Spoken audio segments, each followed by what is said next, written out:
Hello नमस्कार मित्रों, कैसे हो आप लोग। स्वागत है आप सभी का टीचर्स अड्डा आपके परिवार में। मैं हूं नवनीत चतुर्वेदी और आशा करता हूं कि आप लोग काफ़ी अच्छे होंगे। आप लोगों की संस्कृत की डिमांड थी तो आज मैं संस्कृत पैडागोजी के क्वेश्चंस लेकर के आया हुआ हूं और आप लोगों के लिए यहां पर साइबर कैफे पर जाओगे, डाउनलोड हो जाएगा। अगर किसी का एडमिट कार्ड नहीं निकल रहा है, एडमिट कार्ड की चिंता ना करिए, आप लोग तैयारी करते रहिए। थैंक्स एवरीवन क्लास में आने के लिए। यहाँ पर स्टार्ट करेंगे आज के सेशन को। सभी का बहुत बहुत स्वागत है। जो भी प्रश्न होगा उसका जवाब भी दिया जाएगा और आप लोगों के लिए कुछ मैं चीज़ें भी बताऊंगा साथ साथ में, क्वेश्चन करवाने के साथ साथ में। और यहाँ पर सभी मेरा एडमिट कार्ड भी डेट और सिटी नहीं बता रहा है तो कोई बात नहीं। अगर आपकी डेट एंड सिटी नहीं बता रहा तो मतलब पेपर कब है, पेपर तो बता ही रहा होगा ना कब है। कुछ में अगर दिक्कत आ रही है तो देख लीजिए, कल एक बार ना सभी उसको दोबारा से डाउनलोड कर लीजिए। दोबारा से फिलहाल एडमिट कार्ड आ गया है, एक बार चेक कर लीजिए सभी लोग और जिनका टेंशन है वो दूर हो जाएगी। स्टार्ट करेंगे आज के सेशन को हम लोग और सभी का बहुत बहुत स्वागत है। टीचर्स अड्डा पर संस्कृत के मोस्ट एक्सपेक्टेड क्वेश्चंस, इसमें प्रीवियस ईयर भी आप लोगों के सामने मैं लेकर आऊंगा। प्रीवियस ईयर में कुछ क्वेश्चन आपको देखने को मिल सकते हैं। 2011 से मैंने क्वेश्चन उठाया हुआ है, 2011, 2012 और L1 एंड L2 दोनों को मैंने शामिल किया है। पेपर 1 एंड पेपर 2 को भी शामिल किया है। ठीक है, आप लोग ना मेरे पास सेंड कर देना, मैसेज डाल देना मेरे पास, मैं आप लोगों का एडमिट कार्ड निकाल के खुद सेंड कर दूंगा। इतना मैं हेल्प कर सकता हूं आप लोगों के लिए। एक बार करिए मेरे प्लीज, मेरे हरेंद्र जी, एक बार आप कमेंट करिए, बार बार रिपीट ना करिए, जिससे कोई दूसरा भी अपना कमेंट कर पाए। मेरे भाई आप समझ सकते हैं कि दूसरे किसी का भी कमेंट आ जाएगा, आपके ही भाई दोस्त यार हैं। तो चलिए आप लोगों के सामने यहाँ पर शुरुआत करते हैं आज की क्लास का कुछ मोटिवेशन लाइनों के साथ में। माना कि किस्मत हमें मौका देती है लेकिन मेहनत चौंका देती है। माना कि किस्मत हमें मौका देती है लेकिन मेहनत चौंका देती है। स्टार्ट करते हैं आज के सेशन को। पहला क्वेश्चन आप लोगों के सामने आ चुका है। अच्छा, इन क्वेश्चंस को करने के बाद मैं आपको कुछ शब्द बताऊंगा आज, जो कि कुछ क्वेश्चन हम कर लेते हैं, लगभग 30 क्वेश्चन या पहले हम 20 क्वेश्चन कर लेते हैं। 20 क्वेश्चन करने के बाद मैं आज आप लोगों के लिए कुछ शब्द बताऊंगा जिन शब्दों से आप पहचान कर पाएंगे कि इसका उत्तर क्या हो सकता है। और लगभग प्रीवियस ईयर में जितने भी क्वेश्चन हैं उन क्वेश्चनों में उन शब्दों को देखा गया है। तो कुछ कुछ शब्द हैं जिसके आधार पर वो आपको संस्कृत को समझने में हेल्प करेंगे। तो पेपर फर्स्ट हो या पेपर सेकंड हो, संस्कृत आती है। यदि संस्कृत को आपने ऑप्ट किया होगा तो संस्कृत आपको जरूर मिलेगा, तो उसकी टेंशन आप नहीं लीजिए। अगर संस्कृत आप लोगों ने नहीं चुना होगा तो संस्कृत आपको नहीं करना होगा। आपने लैंग्वेज का चुनाव करते समय जिस भी लैंग्वेज का चुनाव किया होगा वही आपको देना पड़ेगा। ठीक है, तो उसके बारे में छोड़ दीजिए। पहला क्वेश्चन है, थोड़ा साइड होकर के मैं पढ़ता हूं। यहां पर दिया गया है, आप लोगों के सामने क्वेश्चन पढ़ेंगे। तो क्वेश्चन दिया गया है भाई, संप्रेषणात्मक भाषा शिक्षणे उपयोग रूढ़ शब्दों यथासंख्यम एतत् सूचितः। यहां पर दिया गया है क्वेश्चन और क्वेश्चन का पहला जो है जवाब आप लोगों के सामने यहां पर बताना है कि जैसे ऑप्शन नंबर 1 दिया है, कोशस्य उपयोगम अर्थः च, मतलब कोशस्य उपयोगम अर्थः च, ध्वनि शास्त्र व्याकरणम च, अर्थ रूपम च, व्याकरण ध्वनि विज्ञानः च। यहां पर दिया गया है कि भाई संप्रेषण शिक्षण में उपयोग किए गए रूढ़ शब्द को यथा अनुरूप सूचित करते हैं, किसके अनुसार बताया जाता है। तो आपको बताना है कोशस के उपयोग के लिए अर्थ के रूप में या ध्वनि शास्त्र व्याकरण के रूप या व्याकरण या ध्वनि विज्ञान के संदर्भ में प्रयोग किया जाता है। व्याकरण शास्त्र, ध्वनि शास्त्र या व्याकरण के संदर्भ में प्रयोग किया जाता है। किसके संदर्भ में प्रयोग किया जाता है? संस्कृत के पठन पाठन और अभ्यास हमें जो है पता है कि भाई व्याकरण में किया जाता है। और ध्वनि शास्त्र का ज्ञान प्राप्त होता है भाई, ध्वनि शास्त्र के माध्यम से हम इसको आगे बढ़ाते हैं। तो यहाँ पर क्या हो जाएगा, संप्रेषणात्मक जो है भाषा शिक्षण उपयोगी। अच्छा, यहाँ पर एक चीज ध्यान रखना, कुछ प्रश्न ऐसे होते हैं जो कि आप लोगों के जो किताब वगैरह कभी प्रैक्टिस सेट वगैरह लिया होगा उनमें बहुत सारी मिस्टेक दी गई हैं। तो मैं आप लोगों को कोशिश करूंगा कि उन किताबों के अलावा भी जो आपके एग्जाम में मतलब जो सीबीएसई के द्वारा सही आंसर माना गया है, मैं उसका सही जवाब देता रहूंगा। जब भी आपका संप्रेषण है, संप्रेषण तो आपको पता ही होगा, संप्रेषण का मतलब क्या होता है, वार्तालाप, बातचीत। संप्रेषणात्मक जो है भाषा शिक्षण के उपयोग में यहां पर रूढ़ शब्द है ना, यथा संख्यम एतत् सूचिता, क्या सूचित करता है भाई, तो सूचित करता है ध्वनि शास्त्र व्याकरण। शास्त्र व्याकरण यहां पर सही जवाब दिया है बहुत सारे बच्चों ने। अर्थम रूपम चा नहीं, ध्वनि शास्त्र व्याकरणम इसका, क्योंकि इसके माध्यम से हम उसको उपयोग करते हैं। अगर रूढ़ शब्दों का प्रयोग नहीं दिया होता, रूढ़ शब्दों का प्रयोग नहीं दिया होता तो शायद हम अर्थ रूपम का प्रयोग कर सकते थे। चलिए, बहुत बहुत स्वागत है। हाँ, एमपी-टेट वाले भी भर सकते हैं, सभी भर सकते हैं, उसमें कोई दो राय नहीं है। अगले प्रश्न पर बढ़ते हैं। अगला प्रश्न है भाषा शिक्षण नियंत्रणम नाम। भाषा शिक्षण यहां पर नियंत्रण नाम क्या है भाई, लक्ष्य भाषायाः निरर्गल उपयोगः। अगला दिया है परिवीक्षितः भाषा शिक्षणम। अगला दिया हुआ है उपाध्यानाम नियंत्रण भाषा शिक्षणम। अगला दिया हुआ है यथार्थतः निर्धारयन्तु व्याकरणस्य उपयोगम। यहां पर इस आसान से मैं पढ़ रहा हूं, जिससे एक एक पार्ट को आप समझ ले आएंगे। हिंदी की तरह आप सिंपल पढ़ सकते हैं इसको। यहां पर दिया गया है भाषा शिक्षण को नियंत्रण इसके कहा गया है, मतलब कहते हैं भाषाओं पर नियंत्रण किसका होता है, तो भाषाओं पर नियंत्रण लक्ष्य भाषा का। निरर्गल का मतलब होता है, कहते हैं ना, निरर्गल प्रलाप मत करो, निरर्गल प्रलाप ना करो, मतलब जिसकी आवश्यकता ना हो ऐसे शब्दों का प्रयोग ना करें। तो निरर्गल वाला उपयोग हम गलत काट देंगे। परिवीक्षित मतलब जो है, परिवीक्षित वो होता है जो निरीक्षण करने वाला होता है, उसका भाषा शिक्षण, वो वाला भी पार्ट यहाँ पर गलत हो जाएगा। उपाध्याय नाम, उपाध्याय उसको कहते हैं जो भाई, उपाध्याय कौन होता है, जो जैसे पाठक होता पढ़ने वाला, वैसे जो पढ़ाने वाला होता आचार्य से संबंधित ही होता है, वह भाषा शिक्षण को नियंत्रित करता है नहीं। तो यहाँ पर भाषा शिक्षण को निर्धारित करने का काम किसका है, व्याकरण का है। व्याकरण के द्वारा भाषा शिक्षण को नियंत्रित किया जा सकता है। डी आप लोगों ने सही जवाब दिया है। अगले प्रश्न पर हम बढ़ते हैं। डी इसका सही जवाब हो जाता है। अगला प्रश्न आप लोगों के सामने आ गया है। क्वेश्चन नंबर यहाँ पर आ चुका है 3। क्वेश्चन नंबर 3 क्या कह रहा है, छात्रों कृतः सर्वे भाषा दोषाः अध्यापकेन नैव्य शोधनीय यतः। यहां पर आप लोगों के सामने जो आया है, अगला ऑप्शन दिया गया है, क्या दिया है, तद तयंतु दुष्करम या प्रियो दोषः भाषा अवबोधनम सूचितानि, या दोष शोधनम। शोधन का मतलब क्या होता है आप जानते हैं, शोधन बोधन ऐसा शब्द का आएगा। बोधन शब्द का मतलब होता है समझना, और शोधन का मतलब शुद्धिकरण या उस दोषों को दूर करना। तो दोष शोधन से संबंधित दिया गया है। भाषा बोधनस्य भागो न, मतलब भाषा बोध का भाग नहीं है।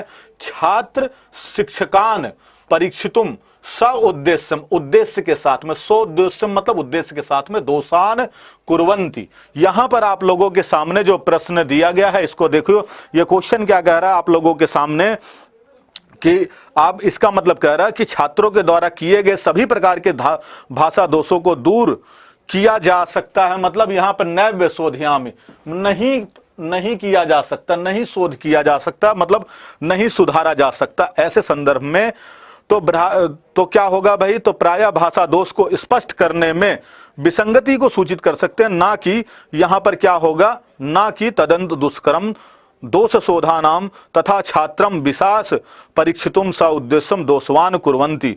अगर हम इस तरीके से देखते हैं प्रायः, तो क्या हो जाएगा, प्रायः दोषो भाषा अवबोधनम सूचयन्ति। यहां पर हम क्या करेंगे, सही जवाब क्या हो जाएगा इस वाले प्रश्न का, अगर हम देखते हैं भाषा शिक्षा नाम परीक्षितुम स उद्देश्यम दोषानाम कुर्वन्ति, तो यहां पर ऐसा जो है इसका सही जवाब हमारा क्या हो जाएगा, लास्ट वाला पार्ट हो जाएगा। और आप लोगों ने क्या आंसर में दिया हुआ भाई, यहां पर बहुत सारे बच्चों ने दिया है डी, बिल्कुल सही जवाब हो जाता है यहां पर, छात्र शिक्षा नाम परीक्षितुम स उद्देश्यम दोषानाम कुर्वन्ति। ये हमारे 2011 का प्रश्न पत्र है, उससे संबंधित क्वेश्चन हमने उठाया हुआ है। अगला प्रश्न आप लोगों के सामने यहां पर देख रहे हैं। अगला प्रश्न आप लोगों को बताना है, शिक्षा संबंध मूल मूलभूत अधिकारः संविधानस्यनेन परिष्करणेन कार्यः कुर्वन्ति कृतः।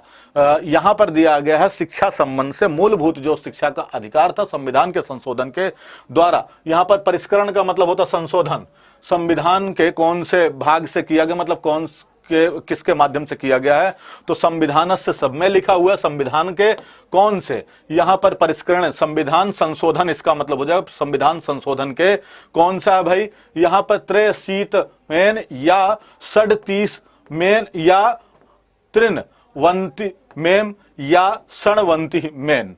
तो यहां पर कौन सा आपके सामने दिया गया है, इस वाले पार्ट की अगर हम बात करते हैं तो इसका सही जवाब क्या हो जाता है, सड़ शीत मेन। अगर क्यों हो जाएगा सड़ शीत, मतलब यहां पर अगर देखते हैं तो 86 का प्रयोग हम कर सकते हैं, क्या हो जाएगा भाई, बी इसका हमारा सही जवाब हो जाएगा। 86 जिसको हम कहते हैं 86, शीत यहां पर 80 के लिए ले लेते हैं और सड मतलब 6 के लिए, तो 80 6 86, 86वें संविधान संशोधन के अंतर्गत जो है यहां पर सही जवाब आपका हो जाता है।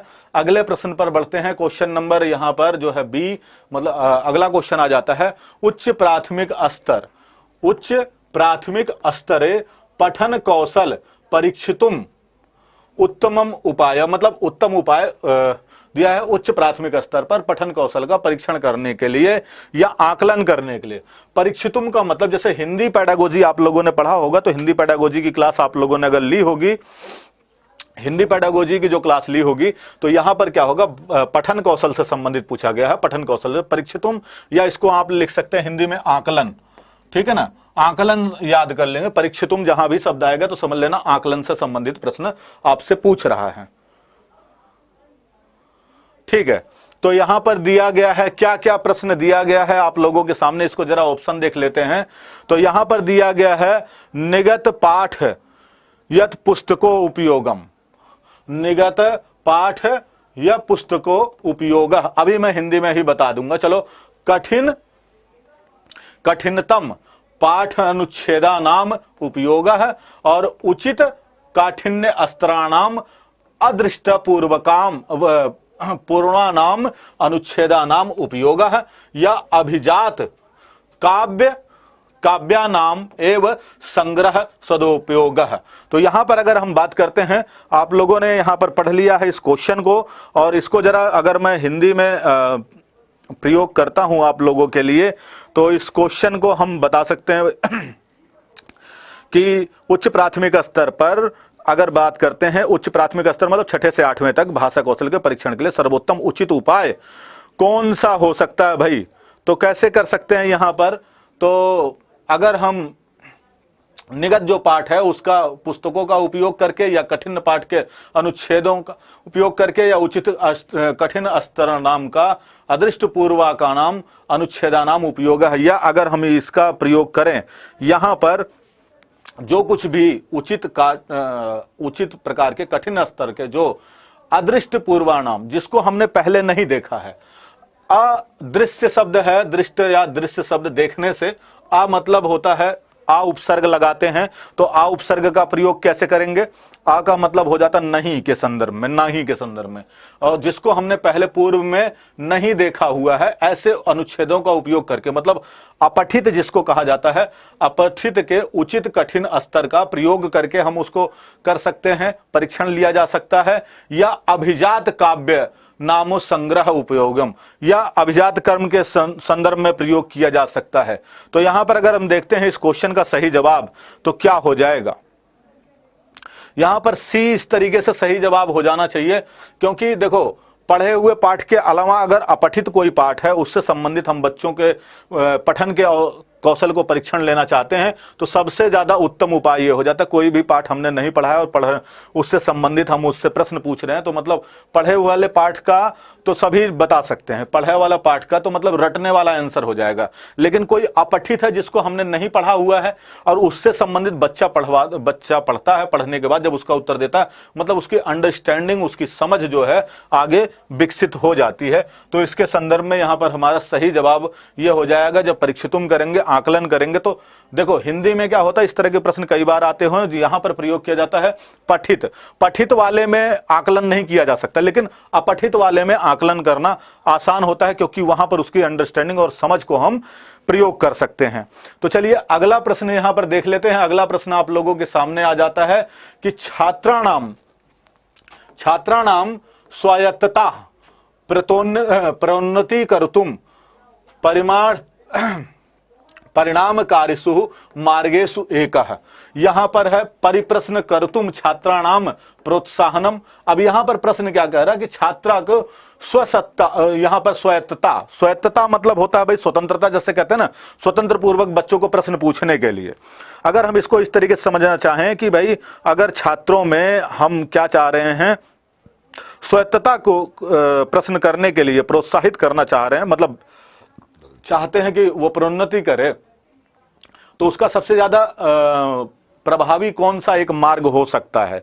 तो यहां पर दिया है परिप्रश्न कर्तुम छात्राणाम प्रोत्साहनम, कठोर अनुशासन विधि, या निगद पाठानाम सविस्तारम पाठानाम, या पुनः पुण्य छात्राणाम परीक्षणम। अगर यहां पर दिया गया कि छात्र के स्वायत्तता के प्रश्नोत्तर परिणाम से एक मार्ग कौन सा हो सकता है, तो बच्चों को आगे बढ़ाने के लिए, स्वतंत्र पढ़ने के लिए, या यूं कहें कि बच्चा अपने आप सेल्फ स्टडी पर फोकस करे, उसका सही जवाब क्या हो सकता है, या बच्चा प्रोत्साहित हो, उसके लिए हम क्या कर सकते हैं, प्रोत्साहन करना चाहिए किस चीज को बढ़ाने के लिए कि वह परिप्रश्न करे। मतलब परिप्रश्न का मतलब होता है क्रॉस क्वेश्चन करे। अगर हम कोई चीज पढ़ा रहे हैं तो बच्चा उसका क्रॉस क्वेश्चन कर पाए, ये वाले पार्ट को हम यहां पर सही करेंगे। और बाकी ऐसा नहीं कि कठोर अनुशासन विधि से हम नहीं बढ़ा सकते कि भाई बच्चे को अगर हमें पढ़ाना है कि बच्चा आगे पढ़े तो उसके ऊपर कठोर अनुशासन लगा दे। कठोर अनुशासन वैसे भी नहीं होगा, कोई भी पाठ को विस्तार पूर्वक पढ़ाने से भी कोई फल नहीं मिलने वाला है। अगर किसी चीज को बार बार हम रिपीट करवा के परीक्षण करते रहे तब भी कोई फर्क नहीं पड़ने वाला है। मेन जरूरत क्या होती है कि बच्चे को क्रॉस क्वेश्चन पूछने के लिए, कोई भी प्रश्न है उससे क्रॉस क्वेश्चन पूछते हैं, कोई भी चीज पढ़ाते हैं और बच्चा पूछ रहा है, मतलब बच्चे को स्वतंत्र किया जाए कि वो पूछे और उसको प्रोत्साहित करें, तो बच्चे को पढ़ने में भी मजा आएगा और ये सबसे ज्यादा अच्छा मार्ग होगा। अगला प्रश्न है यहां पर, क्वेश्चन नंबर 7 आ चुका है कि क्वेश्चन नंबर 7 क्या कह रहा है, रचनात्मक कलनस्य प्रधान उद्देश्य है। भाई यहां पर देखो क्या है, ये दो शब्द जुड़े हुए हैं, रचनात्मक और यहां से आकलन शब्द है। आकलन, रचन प्लस आकलन, रचनात्मकता का आकलन का से प्रधान उद्देश्य, इसका प्रमुख उद्देश्य क्या होता है।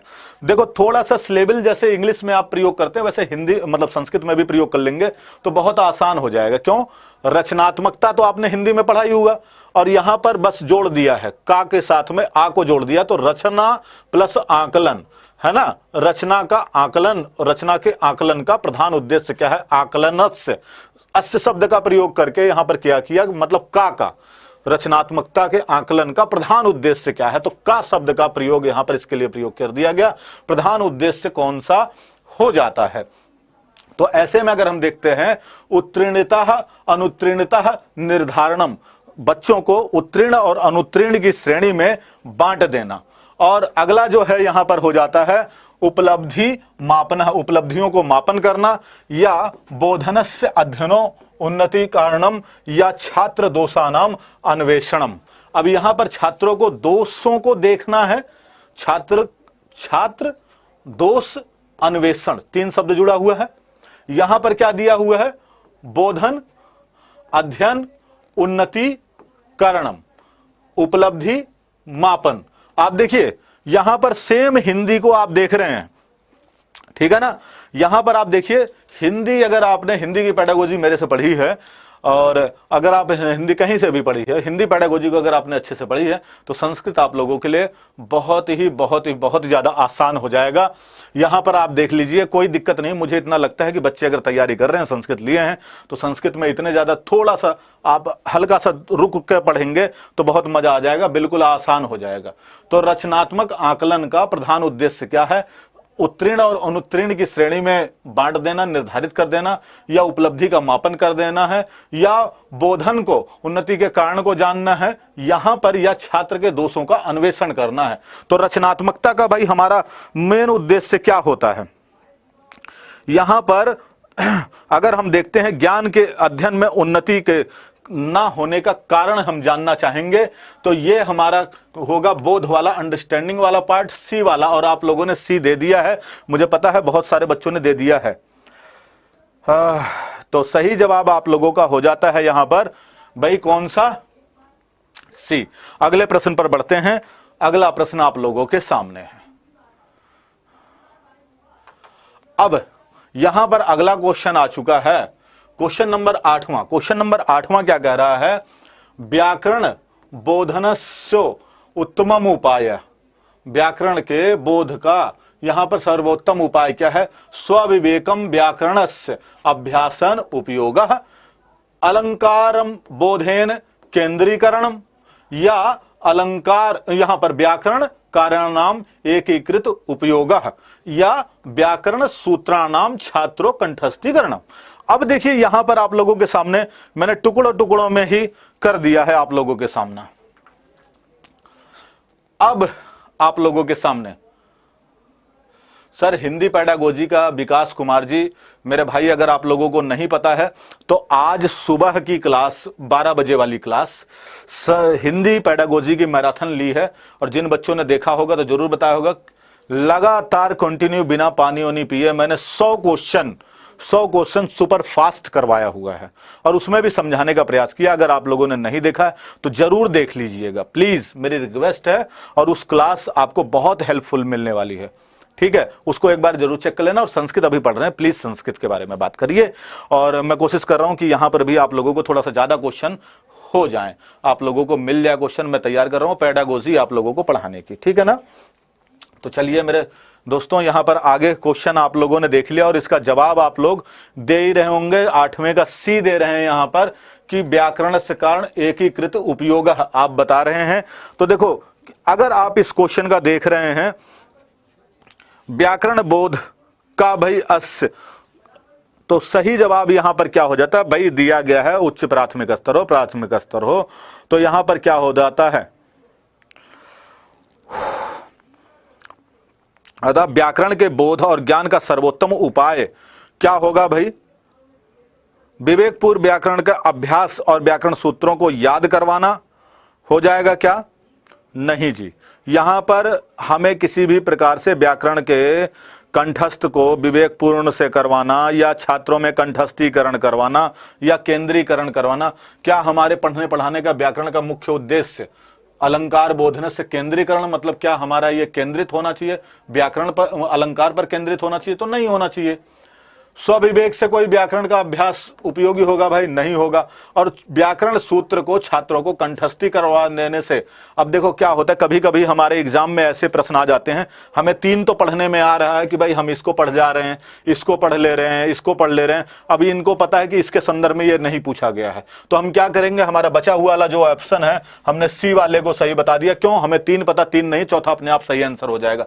मान लो नहीं भी पता है तब भी आप इस तरीके से कर पाएंगे, ठीक है। तो चलिए बिल्कुल यहां पर सही जवाब जिन लोगों ने दिया है सी, उनका सही जवाब हो जाएगा। अगला प्रश्न आप लोगों के सामने है, अगला प्रश्न आप लोगों के सामने है, क्वेश्चन नंबर यहां पर आ जाता है 9। क्वेश्चन नंबर 9 क्या कह रहा है, भाषा अध्ययन आकलन च विभाग नाम। यहां पर दिया गया है, देखो प्रश्न जो अगला दिया गया है आप लोगों के सामने, यहां पर दिया गया है भाषा अध्ययन आकलन च विभागा नाम। और विभागा नाम का मतलब जैसे पोर्टफोलियो, ठीक है, पोर्टफोलियो, विभागा नाम इसको हम दे सकते हैं पोर्टफोलियो, आपको याद रहेगा पोर्टफोलियो तो क्या है, सावधानिक लेखनान परीक्षा, प्रतिसन्न क्रियामाणाम मौखिकीय परीक्षा, छात्रायाः कालिकः कार्य संग्रह, कालिकः का मतलब होता क्रमिक, ठीक है ना, क्रम क्रम क्रम संग्रह, यह तस्याः प्रगतिम प्रदर्शे, मतलब उसके क्रमिक प्रदर्शन को प्रदर्शित करता है। प्रति प्रसन्न छात्रा व्यवहारा अभिलेखनम। अब यहां पर देखिए, इस क्वेश्चन का जवाब तो आपने जैसे यहां पर पोर्टफोलियो देखा होगा, पोर्टफोलियो देखते ही सही आंसर तो मुझे पता है आप लोगों ने तुरंत ही लगा दिया होगा कि भाई भाषा अध्ययन के आकलन करने के लिए पोर्टफोलियो के संदर्भ में कौन सी बात कही गई है। तो यहां पर आप लोगों ने देख लिया कि भाई पोर्टफोलियो होता क्या है। तो पोर्टफोलियो छात्रों के कालिक मतलब समय समय पर उसके कार्य संग्रहों का, और यह तस्य क्या है भाई, प्रगति दर्शयेत, अर्थात उनके समय समय की प्रगति को दर्शाता है। ये वाला पार्ट आप लोगों ने देख ही लिया है। और यहां पर प्रतिसन्न छात्रा व्यवहारी अभिलेखनम, ऐसा नहीं है कि उनके छात्र व्यवहार को नहीं प्रदर्शित करता है भाई। सही जवाब यहां पर अब पोर्टफोलियो से संबंधित आएगा तो डायरेक्ट आप आंसर दे देंगे कि भाई क्या है, क्रमिक प्रगति के बारे में उनका संग्रह होता है। यूं कह सकते हैं एक तरीके से पोर्टफोलियो क्या होता है, एक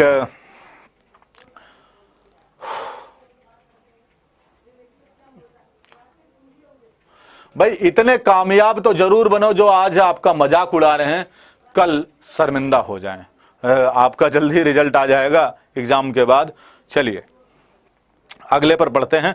अगला प्रश्न आप लोगों के सामने है, इतिवृत्ति अभिलेखनस्य उपयोगः। इतिवृत्ति अभिलेखनस्य उपयोगः किसके संदर्भ में होता है इतिवृत्ति का लेखन भाई, उसका उपयोग किसमें होता है? शैक्षणिक कक्षे छात्राणाम प्रस्यता या जीवनस्य अभिवृत्ति नाम मौल्यानाम जीवन कौशलानाम आकलनम या छात्राणाम क्रियात्मक आवश्यकता। ये देखो ना, आवश्यक शब्द दिया है, आवश्यक ताना विश्लेषणम। अगला दिया है भाषिक नैपुण्य शब्द दिया है, निपुणता से आकलने। यहां पर देखो ये दिखा ना, आकलन शब्द दिया है। निपुण ये शब्द है, निपुण और प्लस आकलन, निपुण आकलने सहायम। अब यहां पर ऐसे देख लीजिए, यहां पर इसी तरीके से जोड़ा गया है। आवश्यक शब्द देखो, यहां पर क्रियात्मक प्लस आवश्यक शब्द जुड़ा हुआ। थोड़ा सा अलग करेंगे यहां पर तो आपको दिख जाएगा। और हिंदी की तरह आप सिंपल पढ़ सकते हैं, हिंदी की तरह पढ़ा जाएगा, कोई दिक्कत नहीं होने वाली हो। यहां पर इतिवृत्ति अभिलेखनस्य उपयोगः। अब यहां पर प्रश्न जो आप लोगों के सामने दिया गया है भाई, ये क्या कह रहा है? तो ये कह रहा है इतिवृत्ति अभिलेखन का उपयोग जीवन की किसके संदर्भ में किया जाता है? जीवन के अभिवृत्तियों के संबंध में, मूल्यों एवं जीवन कौशलों के आकलन में किया जाता है। जीवन के मूल्य कौशलों के आकलन में किया जाता है, छात्र के क्रिया के आवश्यक विश्लेषण में किया जाता है, या भाषिक निपुणता को आकलन करने में सहायता प्रदान करता है, या शैक्षणिक क्षेत्र नाम में उसको प्रशस्त करने का माध्य प्रदर्शित करता है। तो यहां पर सही जो जवाब हो जाता है वो हो जाता है हमारा बी, क्योंकि इतिवृत्ति अभिलेख का जो उपयोग किया जाता है, किसी भी प्रकार का जो हम लिखते हैं तो उसमें किसका उपयोग किया जाता है? वो जो मौलिक रूप होता है उसके जीवन उपयोग में प्रयोग किया जाता है, वो आकलन में प्रयोग किया जाता है। यहां पर बी वाला पार्ट हमारा सही हो जाएगा। अगला क्वेश्चन आप लोगों के सामने आ जाता है, क्वेश्चन नंबर 11। अब क्या ना, मॉर्निंग वाली क्लास कुछ ज्यादा ही तेज हो गई थी जिससे, हाँ चलिए, तो यहां पर दिया गया है अगला क्वेश्चन एक बार देख लीजिए। यहां पर दिया गया है पाठनस्य संवेग परिसमर्पणम नाम, है ना? पाठनस्य संवेग परिसमर्पणम नाम क्या है? निर्दिष्ट सूचनाम अन्वेषणम। ठीक है, पाठ यहां पर दिया, पाठ वस्तुनः, पाठ और वस्तु दो शब्द जुड़ा, पाठ्य वस्तुनः प्रमुख उद्देश्यम दृष्टुम शीघ्र अवलोकनम। ठीक है, अगला दिया गया है असंबंध सूचनाय तस्य जननम। अगला दिया है मंद मंद सावधानम च पाठस्य पठनम। अब यहां पर दिया है अगला जो प्रश्न आप लोगों के सामने ये दिया गया है, प्रश्न को मैं आप लोगों को समझा देता हूं। यहां पर दिया गया है जो मतलब, इसका कहने का मतलब क्या है कि पाठ में संवेग परिसमर्पण से तात्पर्य क्या है? पर पाठ संवेग परिसमर्पण से क्या होता है भाई? जैसे हम कहते हैं कि कोई भी पाठ है उसमें किसी चीज को परिसमर्पण करना मतलब उसके प्रति छोड़ देना या उसको हटा देना। तो क्या होता है, जो सूचनाएं संबंधित नहीं उसे छोड़ देना चाहिए। जो अनावश्यक सूचनाएं हैं छात्रों में किसी भी प्रकार की प्रभावित ना करें, छात्रों को अधिगम पूर्वक सफलता जिससे हो जाए, तो इसमें क्या हो जाना चाहिए कि भाई पाठ में ऐसी चीजों को, जैसे क्या है हम पढ़ा रहे हैं और उससे संबंधित संवेदनशील विषय किसी को पढ़ा रहे हैं जो उससे संबंध नहीं होगा, तो ऐसे में क्या हो जाएगा, पाठ आपने क्या बताया, पाठ्य वस्तुनः प्रमुख उद्देश्यम दृष्टम शीघ्रावलोकनम, जी नहीं, पाठ ये दिया है पाठस्य संवेग परिसमर्पणम। परिसमर्पणम का मतलब परि शब्द का प्रयोग जब करते हैं आप, परि शब्द का प्रयोग आप करते हैं तो वहां पर आप किस चीज को देखते हैं, आप देखते हैं कि उससे दूर जाने की बात की जा रही है, तो किस चीज को हमें छोड़ देना चाहिए संवेग के दौरान, हमें किन चीजों को, जो ऐसी चीजें हो जो असंबंध हो, सूचनायस्य तज्य जननम, जो ऐसी चीजें कहीं और जोड़ने का प्रयास कर रही हैं जो उस विषय वस्तु से अलग हों, ऐसी सूचनाओं को हमें पढ़ने पढ़ाने के दौरान छोड़ देना चाहिए, त्याज कर देना चाहिए। सुनिए सर जी मेरी बात, सर इंग्लिश की क्लास मुझे 10 में से क्वेश्चन नंबर 10 में कंफ्यूजन है, रंजीत कुमार शर्मा जी क्वेश्चन नंबर 10। चलो अभी देख लेंगे एक बार मेरे भाई, कोई क्वेश्चन में अगर कंफ्यूजन हो रहा है तो बिल्कुल देख लेंगे उसको दोबारा से, है ना। चलिए आगे बढ़ते हैं हम यहाँ पर अगले क्वेश्चन पर, यहाँ पर बढ़ेंगे। अगला क्वेश्चन यहाँ पर इसका जवाब हो जाता है सी। अगला क्वेश्चन है कक्षायाम शिक्षिका विविधान उपायान प्रक्रियाश्च एतदर्थम उपयुञ्जीत। यहां पर प्रयोग क्या किया गया है,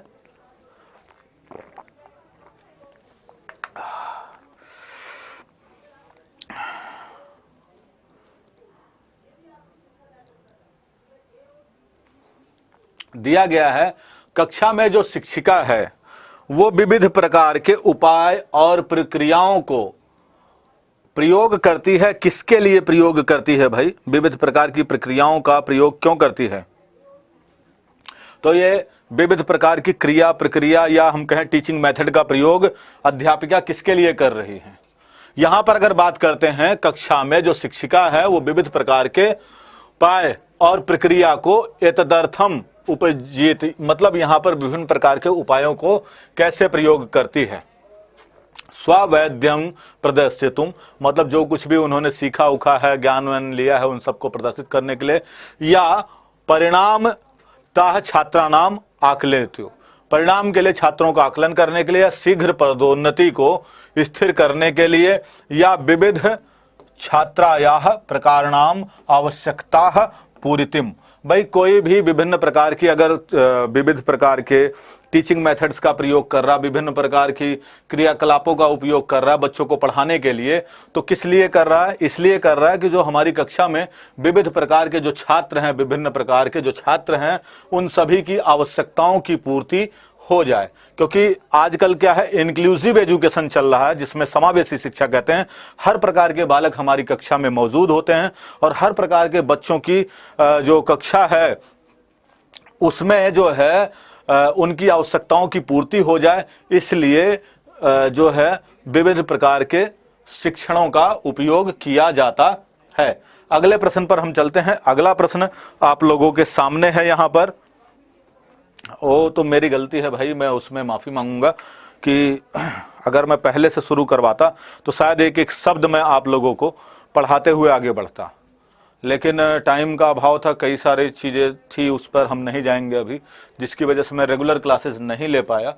और एक बार करिएगा, देखो प्रीवियस ईयर के कुछ क्वेश्चन तो मैं अभी मतलब कुछ पेपर तो अभी करवा रहा हूँ, कुछ वीडियो आपको प्रीवियस वीडियो मेरे यूट्यूब पर पहले की मिल जाएंगी।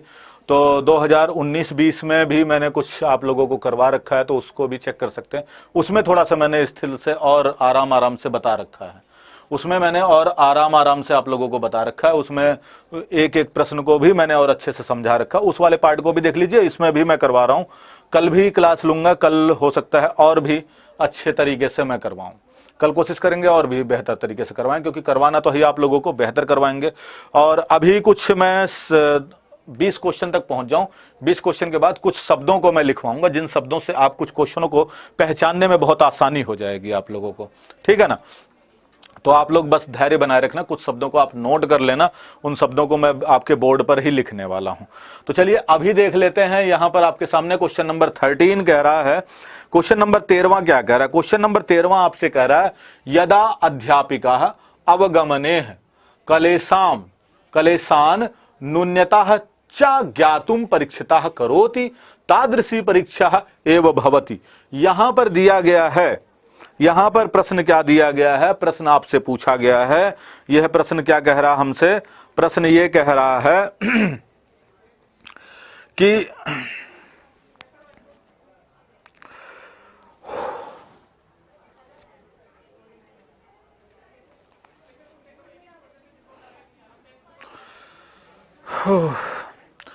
जब शिक्षिका छात्रों के सीखने के, यहां पर एक शब्द आया है क्लेशा नाम। क्लेश शब्द जानते किसके लिए प्रयोग किया जाता है? जो कठिनाई है। कठिनाई किसकी कठिनाई? छात्रों की कठिनाई। छात्रों की कठिनाई को कम करने के लिए, न्यूनता का मतलब होता है कम करने के लिए, उसको ज्ञात करने के लिए परीक्षण करती है, परीक्षा करती है। और इस प्रकार की परीक्षा एवं भवती क्या कहलाती है, क्या होती है? देखो यहां पर दिया गया, यदा अध्यापिका अवगमनेन कलेशान। कलेशान मतलब कठिनाई, या जो बच्चों के कठिनाई का स्तर है, जहां पर बच्चों को समझ में नहीं आ रहा है, ऐसे में क्या करती है? जब अध्यापिका क्लेश को दूर करने के लिए, न्यून करने के लिए, कम करने के लिए परीक्षा करती है। और इस प्रकार की परीक्षा क्या कहलाती है? सिद्धि परीक्षा कहलाती है, नैपुण्य परीक्षा कहलाती है, निदानात्मक परीक्षा कहलाती है, या उपचारात्मक परीक्षा कहलाती है। देखो अगर पता लगाने के लिए कर रही है, यहां पर परीक्षा पता लगाने के लिए, ज्ञात करने के लिए की जाती है।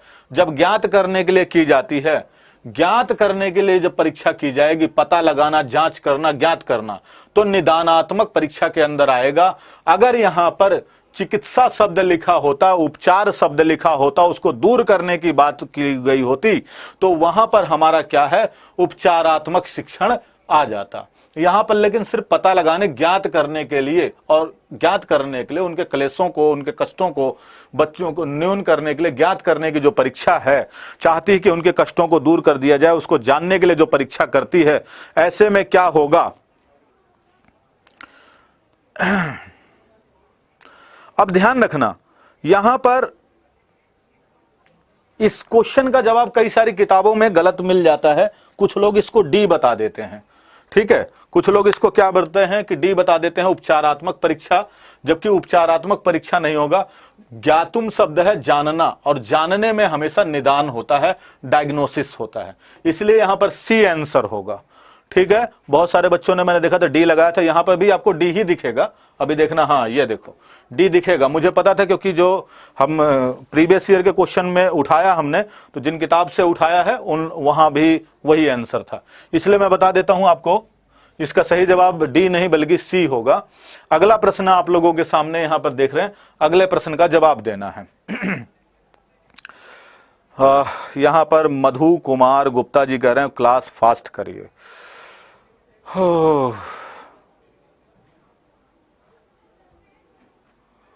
मेरे भाई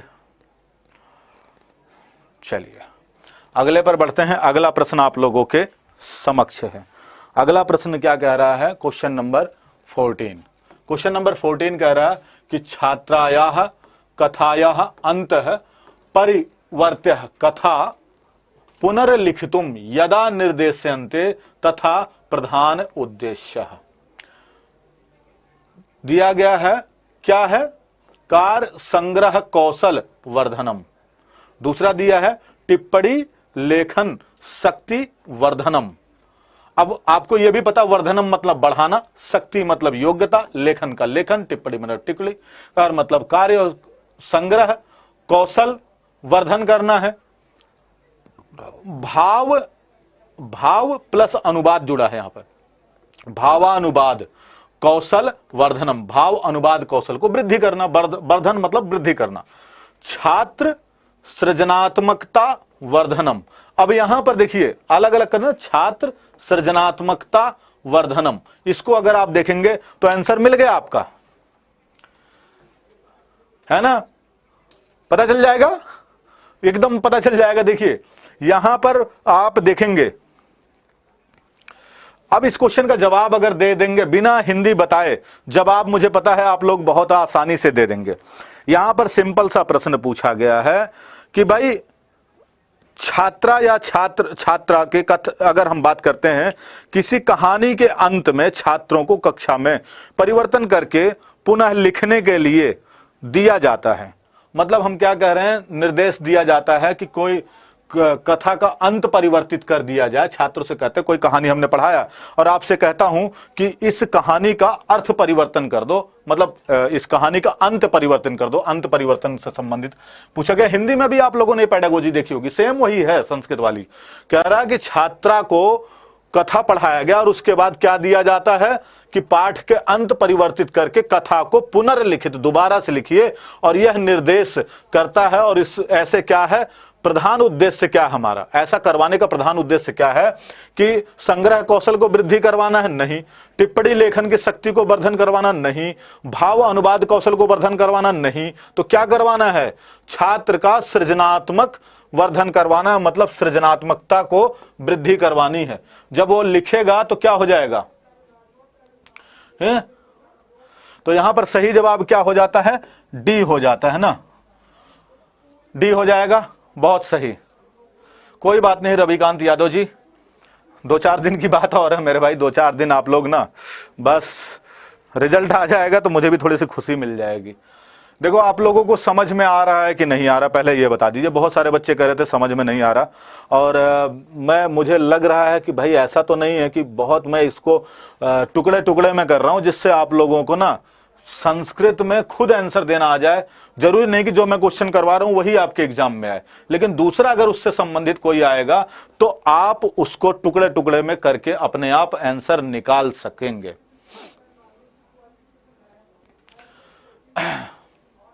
चलिए अगला प्रश्न आप लोगों के सामने यहां पर आ जाता है। डी आपका सही जवाब हो जाएगा। अगला प्रश्न, क्वेश्चन नंबर देखिए 15।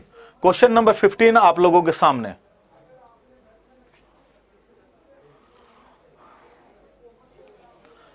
चलिए अब आपके पास अगला प्रश्न है। प्रश्न दिया है, क्या दिया है भाई?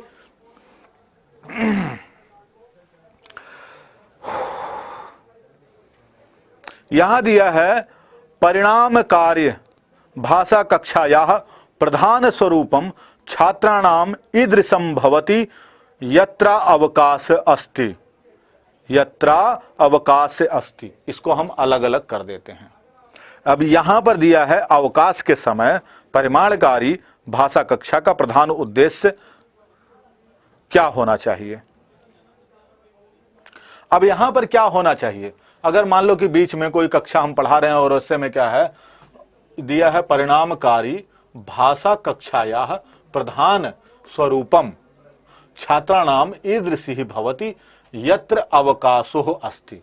अब यहां पर क्या होगा कि मान लो कि हम कोई भी पढ़ा रहे हैं, उसके बीच में है ना, पढ़ा रहे हैं और उसके बीच में और थोड़ा सा अवकाश मिल जाए या कुछ भी ऐसी चीज है, उसके बीच में हम दीक्षा दे देंगे या विश्राम कर लेंगे या मूल्यांकनस्य करेंगे, मूल्यांकन करेंगे नहीं, तो हम क्या सोचेंगे, छात्रों को अगर अंतः क्रिया करवा देते हैं, यहाँ पर छात्रों को अगर अंतः क्रिया करवा देते हैं तो भाषा विकास में हमारे लिए बहुत ज़्यादा रोल प्ले कर देगा, बहुत ज़्यादा फायदा पहुँचा देगा। ये वाला कार्य जो है अवकाश के समय परिणामकारी अगर भाषा की कक्षा के हमारा प्रधान उद्देश्य क्या करना चाहिए, तो भाई मूल्यांकन करना नहीं चाहिए, दीक्षा और विश्राम नहीं करना चाहिए। तो क्या करना चाहिए, सबसे ज़्यादा हमें बच्चों के बीच में अंतः क्रिया करवाना चाहिए। अंतः क्रिया से क्या होगा, भाषा का विकास भी हो जाएगा। अगर कहीं भी अवकाश मिलता है तो सबसे बेस्ट तरीका ये होता है कि हम उनमें अंतः क्रिया करवा दें,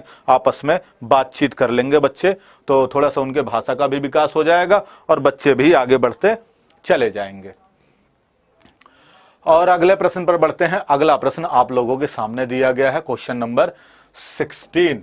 क्या कह रहा है, पाठ्यचर्या नाम शिक्षक कार्यक्रमों यत्र वर्तन्ते। यहां पर वर्तन शब्द दिया गया है। वर्तन का मतलब होता है क्या, वर्तना। अगर हम बात करते हैं यहां पर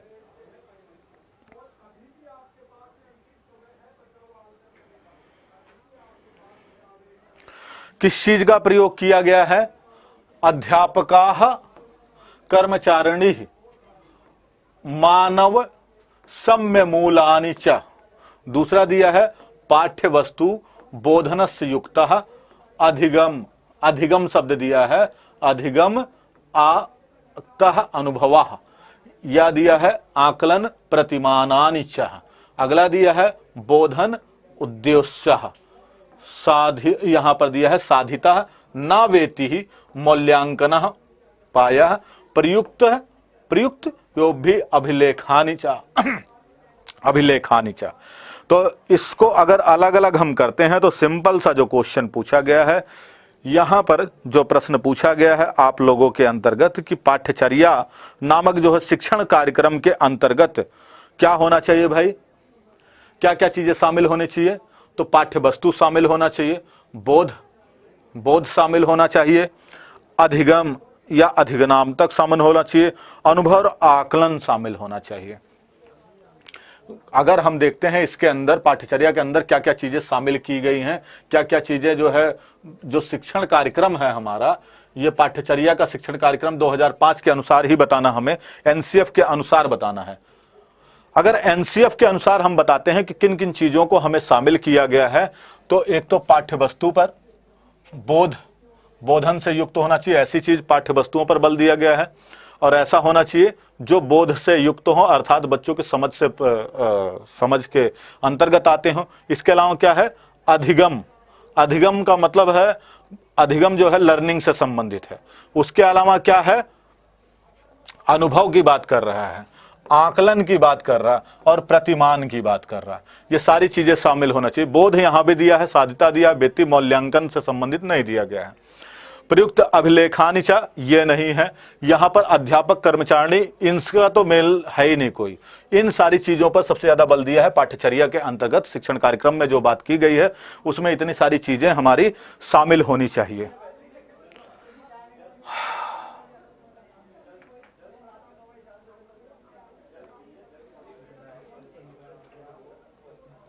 कोई बात नहीं रविकांत जी, पढ़ेंगे, बिल्कुल पढ़ाएंगे।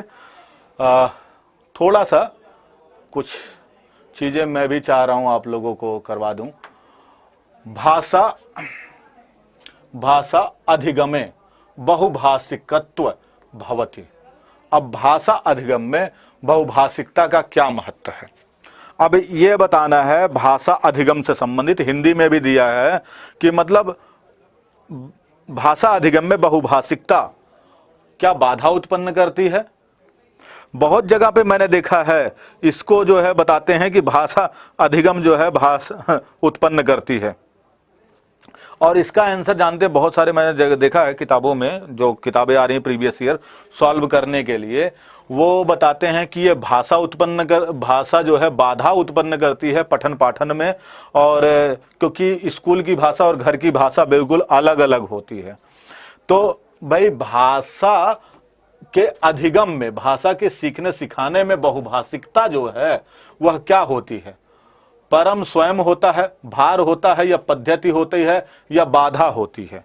सिंपल सा जवाब इसका सभी दे सकते हैं। इस क्वेश्चन का जवाब बहुत जगह मिला मुझे बी, आप लोग बताइए। और चलो बी और सी दोनों मैंने गलत काट दिया है, तो बी एंड सी मैंने यहां पर काट दिया है गलत, तो आप बता दीजिए सही क्या हो जाएगा।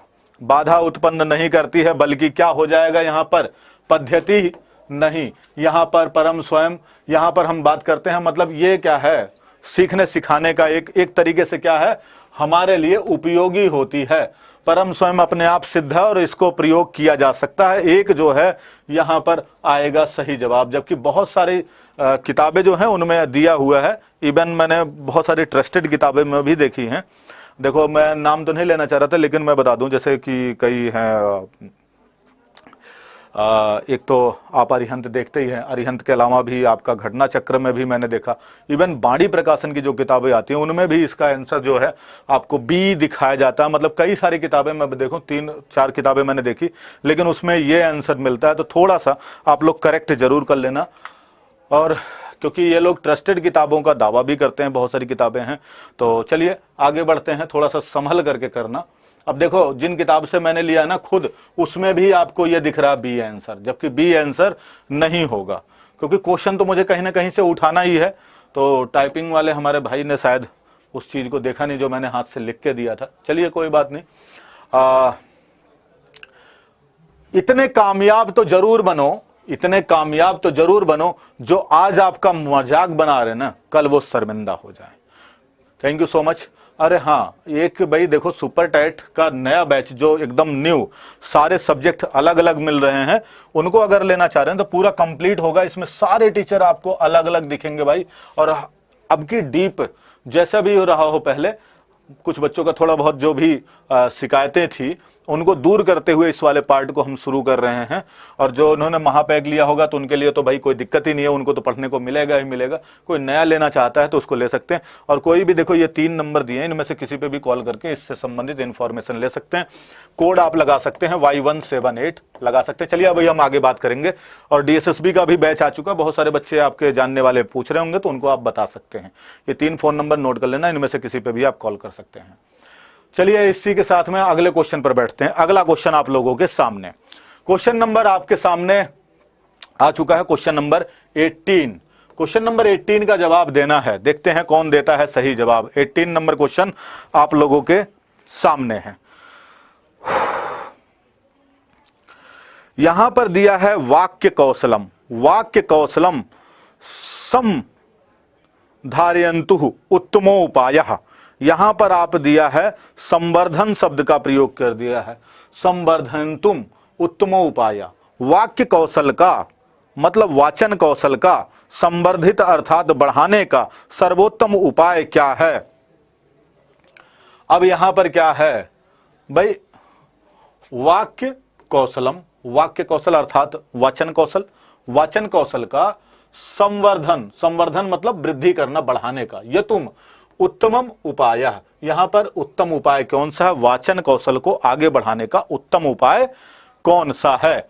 यहां पर दिया है वास्तविक जीवनस्य संदर्भः संवहनम। दूसरा दिया है अध्यापक पद प्रतिमानानाम श्रवणम। यह दिया है संभाषणम सर्वथा दोषानाम परिग्रहणम या आह्वाहनम युक्त क्लिष्ट उत्तराणाम पाठानाम पठनम। अब यहां पर तो आप क्लिष्ट का मतलब होता कठिन, कठिन पाठ के उत्तरों देने से कोई भी पता नहीं होता भाई, कोई फायदा नहीं है। संभाषण सर्वथा नाम दोषानाम परिहरणम। अगर यहां पर देखा जाए संभाषण, संभाषण का मतलब क्या होता है, बातचीत, वार्तालाप, ये सब आप देखते हैं। एडमिट कार्ड तो आया नहीं, एडमिट कार्ड देखो एक बार चेक कर लेना, बहुत सारे का। अब हम इसका उपयोग क्या करते हैं भाई, सबसे ज्यादा प्रयोग कैसे करते हैं, संभाषण कौशल के अगर सॉरी वाक्य कौशल को अगर हम वृद्धि करना चाहते हैं, वाक्य कौशल में संबंधित में आप समझिए, वाक्य कौशल को वृद्धि करने में, बढ़ाने में, जो हमारा संभाषण होगा, बातचीत होगा। देखो ना, आप वास्तविक जीवन के संदर्भ में नहीं करना मेरे भाई। ये थोड़ी ना पूछा गया कि उपाय कौन सा है, ये आपसे नहीं पूछा गया है कि क्या प्रयोग किया जाएगा, वाक्य कौशल किसके संदर्भ में प्रयोग किया जाएगा, ये नहीं है। जरा ध्यान से समझिए क्या कह रहा है, वाक्य कौशल का संवर्धन करने में, बढ़ाने में उत्तम उपाय कौन सा है। तो उत्तम उपाय कौन सा होगा, उत्तम उपाय कौन सा होगा, ये तो समझो आप भाई। आप वाचन कौशल को बढ़ाना चाह रहे हैं तो वाचन कौशल को बढ़ाने का सबसे अच्छा उपाय कौन सा हो जाएगा, संभाषणे, बातचीत, वार्तालाप सर्वथा दोषों को दूर करते हुए उसको आगे बढ़ाता है। जितना ज्यादा हम बातचीत करेंगे दोषों को दूर करेगा ना, है। तो यहां पर ये देखिए ना, संभाषण जो होगा, बातचीत जो होगा, वो हमारा, हाँ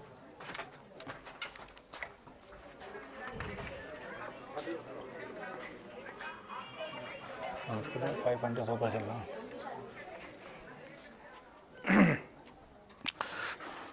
चलिए, तो यहां पर आप लोगों के सामने है वाक्य कौशल को संवर्धन यत् उपायम। तो यहां पर आपका सही जवाब हो जाता है संभाषण सर्वथा परिग्रहणम।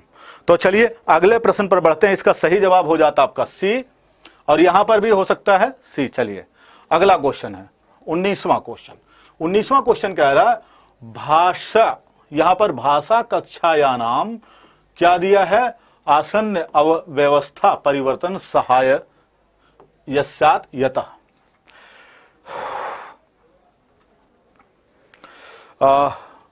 गणेश मीना जी बहुत दिन के बाद आए हैं राजस्थान की धरती से, आपको प्रणाम, बहुत बहुत थैंक यू सो मच आप लोगों का प्यार देने के लिए। इतना मैं रेडी हो गया हूं आप लोगों का सहयोग देने से।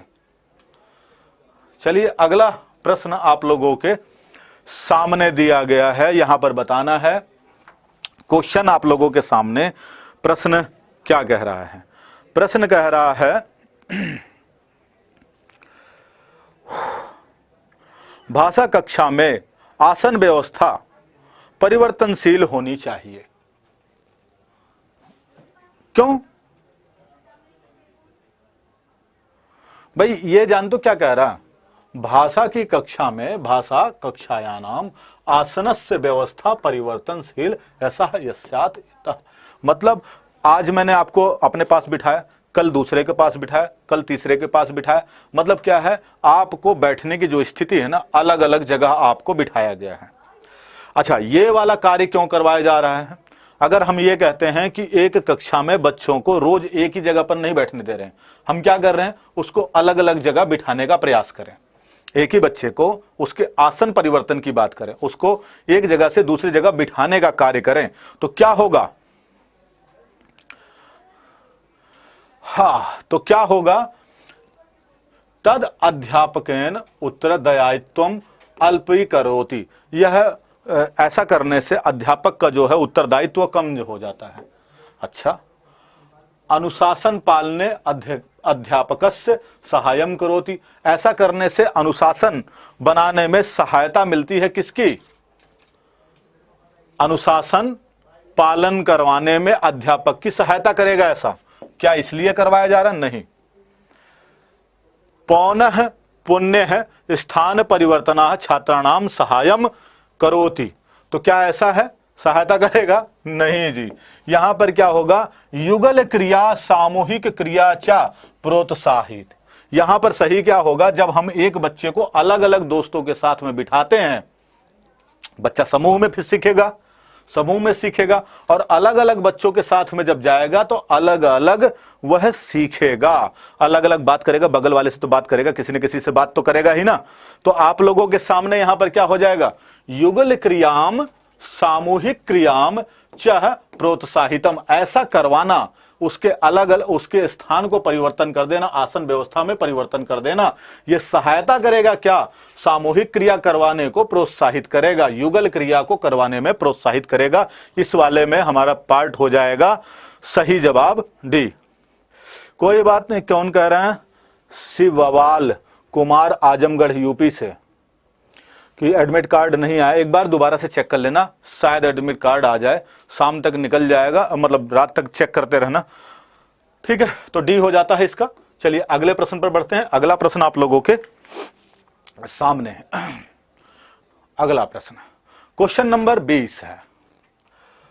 पठन पूर्वक कार्यस्य उद्देश्य।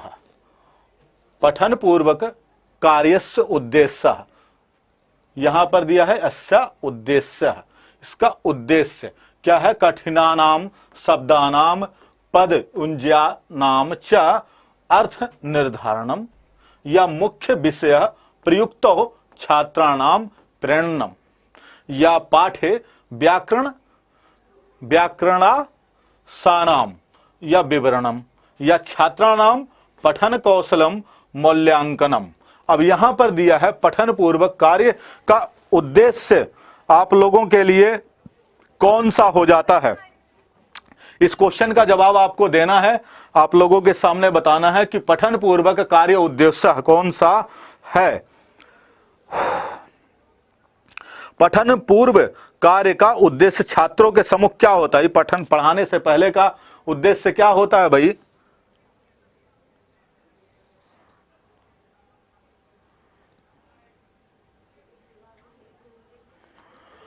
हाँ, बताना है आप लोगों के सामने कि पठन के पूर्व अर्थात पठन पढ़ाने के पूर्व का कार्य छात्रों के सम्मुख क्या प्रस्तुत करना होता है। भाई कोई चीज हम पढ़ाने जा रहे हैं, कोई चैप्टर पढ़ाने जा रहे हैं, उससे पहले का हमारा क्या उद्देश्य हो जाएगा? चाय पी लीजिए। अरे थैंक यू सो मच मेरे भाई, बहुत बहुत धन्यवाद आपका। काठिन्या नाम शब्दः पद अंजाति चह अर्थ निर्धारणम। क्या पढ़ाने से पहले हमें, जो पठन कार्य कराने से पहले हमारा उद्देश्य ये होता है कि बच्चों को कठिन शब्दों से हम अवगत करा दें। बच्चों कठिन शब्दों का मुख्य विषय प्रयुक्तः च छात्राणाम प्रेरणम, या पाठ व्याकरणानाम विषयम विवरणम। पाठ से संबंधित जो व्याकरण है उससे संबंधित विवरण को बता दें। या छात्राणाम पठन कौशले का मूल्यांकनम। क्या पाठ के मूल्यांकन का उद्देश्य होता है? जी नहीं, जो हम विषय पढ़ाने जा रहे हैं, प्रस्तुत करने जा रहे हैं, उसके प्रति छात्रों में प्रेरणा पैदा कर दें। भाई यही तो काम करते हैं। तो बच्चों आज बड़ा इंटरेस्टिंग टॉपिक हम पढ़ाने वाले हैं। आज बात करेंगे भोजन से संबंधित। आप लोगों ने तो भोजन किया ही होगा, भोजन किया होगा। वो हमारे आहार नली में कैसे जाता है, आहार नली से हमारे पाचन प्रक्रियाओं में कैसे जाती है, हम बात करेंगे उसके बारे में। तो क्या कर रहे हैं हम, बच्चों को कोई भी चैप्टर पढ़ा रहे हैं, पठन पूर्वक पूर्व कार्य उद्देश्य से हमारा क्या होना चाहिए। पढ़ाने से पहले, कोई भी चैप्टर पढ़ाने से पहले हमारा काम क्या होता है, प्रेरणा दे देना, मोटिवेशन दे देना, जिससे उसके प्रति छात्रों में जिज्ञासा बने रहे। क्या होना चाहिए, छात्रों में जिज्ञासा बनी रहे, छात्र जानने के लिए प्रेरित रहे। उससे जब उसकी उत्कंठा बनी रहेगी, जानने की इच्छा बनी रहेगी, तो बच्चा क्या करेगा, बच्चा सीखने के लिए प्रेरित रहेगा। ठीक है,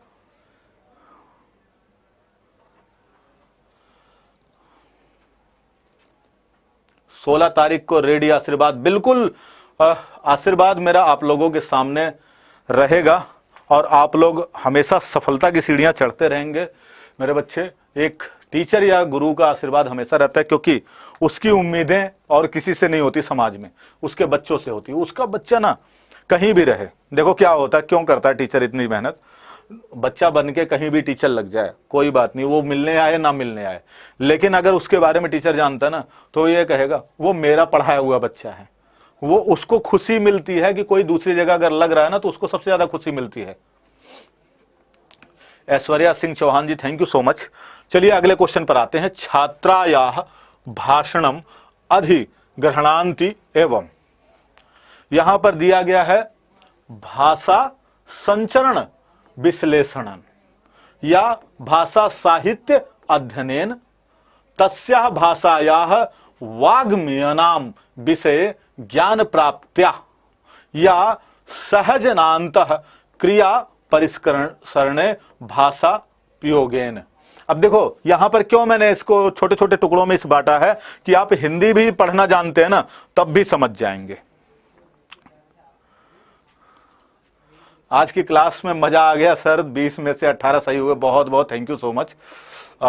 मुझे ये खुशी हुई, और मतलब इस तरीके से आप पढ़ सकते हैं। मेरा उद्देश्य यह है कि मान लो अगर आपको हिंदी नहीं भी आती, मतलब संस्कृत नहीं भी आ रहा है, तो आप छोटे छोटे टुकड़ों में करके देखो। पेपर जब नजदीक होता है ना, तो उस समय ये वाली प्रक्रिया मुझे ज्यादा बेस्ट लगती है कि आपको छोटे छोटे टुकड़ों में अगर पढ़ने की आदत पड़ गई, तो आप संस्कृत को तोड़ तोड़ के अर्थ आराम से निकाल सकते हैं। और अगर पसंद आएगा तो देखो, मैं बार बार तो नहीं बोला हूं, एक बार बोल दूंगा कि अगर आपको पसंद आएगा सेशन तो अपने दोस्तों के साथ में जरूर शेयर कर देना, इससे उनको भी हेल्प मिल जाएगी। देखो यहाँ पर कोई अंकों का कंपटीशन नहीं है, सभी को पास होना है। तो बहुत सारे बच्चे ऐसे भी होंगे जिनकी उम्मीदें, उनके घर परिवार की उम्मीदें एक बच्चे पर टिकी होंगी, शायद ये वीडियो वहां तक भी पहुंच जाए। ये क्लास बिल्कुल फ्री है, इसके लिए कोई चार्ज नहीं, पैसा नहीं, तो आराम से बैठकर देख सकता है। ठीक है ना। तो यहां पर छात्रायाः भाषाम अधिग्रहणान्तु एवं, यहां पर देखेंगे अगला जो प्रश्न आ रहा है, ये क्या कह रहा है, प्रश्न कह रहा है कि छात्र भाषा का अधिकरण मतलब अधिग्रहण करना एवं भाषा की संरचना, यहां पर भाषा की संरचना का विश्लेषण द्वारा या प्रक्रिया द्वारा उपयोग समझ सकता है, भाषा साहित्य के द्वारा अधिग्रहण कर सकता है, या क्या होगा सही जवाब, क्या होगा। भाषा, छात्र जो है भाषा के अधिग्रहण करने का मतलब क्या होता है, उसको समाहित करना, आत्मसात करना, भाषा की संरचना विश्लेषण के साथ में करेगा या भाषा साहित्य के अध्ययन के साथ में करेगा, तो क्या होगा सही जवाब।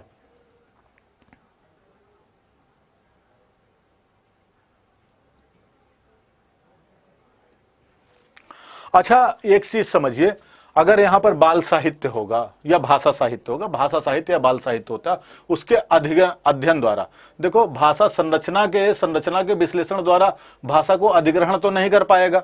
भाषा संरचना के विश्लेषण द्वारा क्या बच्चा भाषा अधिग्रहण कर पाएगा, भाषा को जान पाएगा? नहीं कर पाएगा ना। लेकिन अगर हम बात करते हैं सहजतायंत क्रिया परिसरे भाषा उपयोगेन, भाषा छात्र छात्रा भाषाम अधिग्रहणांत एवं, किसके द्वारा भाषा अधिग्रहण करेगा? अब क्या तस्या भाषा वांगमा विषय ज्ञानम प्राप्त है? नहीं जी, यहां पर क्या होगा, भाषा साहित्य के अध्ययन से बच्चा अधिग्रहण कर लेगा कि नहीं कर लेगा, अधिगम अधिग्रहण कर लेगा कि नहीं कर लेगा। अब कुछ लोग ये बताएंगे लेकिन देखो हिंदी के संदर्भ में और संस्कृत के संदर्भ में थोड़ा सा अंतर हो जाता है। हिंदी और संस्कृत के संदर्भ में थोड़ा सा अंतर यह हो जाता है कि संस्कृत का परिवेश है क्या? आप ये बताइए मुझे, संस्कृत को बोलने का परिवेश है क्या?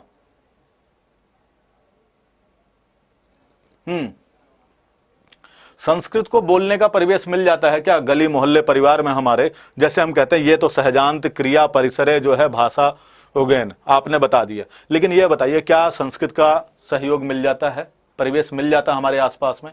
नहीं मिल पाता ना। बहुत सारी किताबों में डी दिया हुआ, लेकिन संस्कृत के संदर्भ में यहां जो है ना बोलने बुलाने का हमारे लिए जो है, हम साहित्य के अध्ययन पर ही निर्भर रह जाते हैं।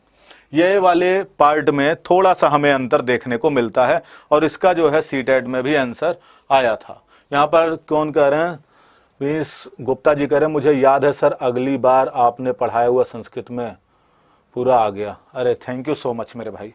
तो यहां पर आप देखेंगे, इसलिए यहां पर गद्य पद्य कैसे होगा, तो इसलिए यहां पर हम इस पर निर्भर रहते हैं संस्कृत वाले पार्ट में। इसलिए भाषा शिक्षण के अधिग्रहण के लिए हमें भाषा शिक्षण के जो साहित्य हैं उसके अध्ययन से हमें उस पर निर्भर रहना पड़ जाता है। इसलिए यहां पर बी सही जवाब हो जाएगा। लेकिन आप देखेंगे, अच्छा बी यहां पर दिया हुआ, चलिए ठीक है, अगले प्रश्न पर बढ़ते हैं। अगला प्रश्न आप लोगों के सामने है, थोड़ा कहीं कहीं पर थोड़ा थोड़ा अंतर हो जाता है हिंदी वाले में, है ना। बहुत बहुत स्वागत है। संस्कृत की क्लास से होता है वनडे एग्जाम मेरे भाई, प्लीज प्लीज प्लीज डोंट मेरे भाई, है ना। अच्छा कुछ बताएंगे तो हाँ ठीक है, मैं बता देता हूं कुछ। चलिए कुछ वर्ड्स मैं बताने वाला था आप लोगों को, तो चलिए उस प्रश्न वर्ड को मैं भी बता देता हूं।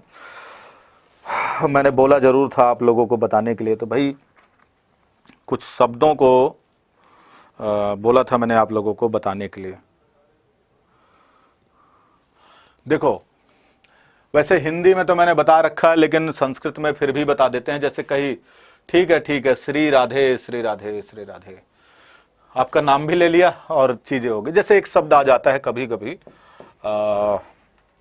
एक आ जाता है अवसरा शब्द,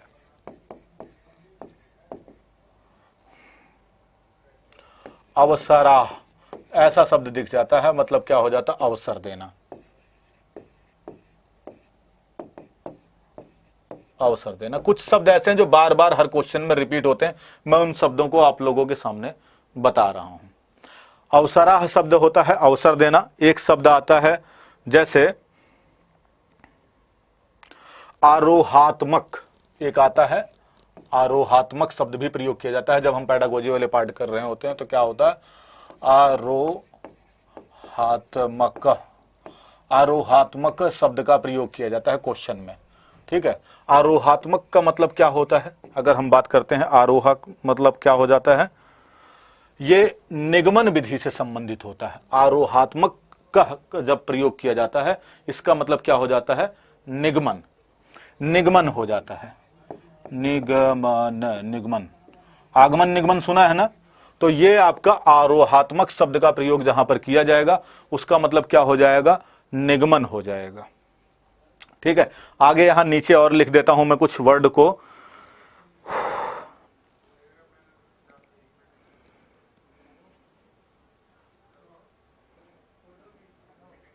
अगर हम और आगे बात करते हैं, प्रतिपुष्टि तो आपको पता ही होगा, और जैसे ये आरोहात्मक है, दूसरा देगा हमारा क्या, अवरोहात्मक। अवरोहात्मक, अवरोहात्मक, अवरोहात्मक मतलब हो जाता है आगमन विधि, आगमन, आगमन। तो देखो क्या है, आप लोग को आगमन और निगमन तो पता है, आगमन और निगमन तो पता है, लेकिन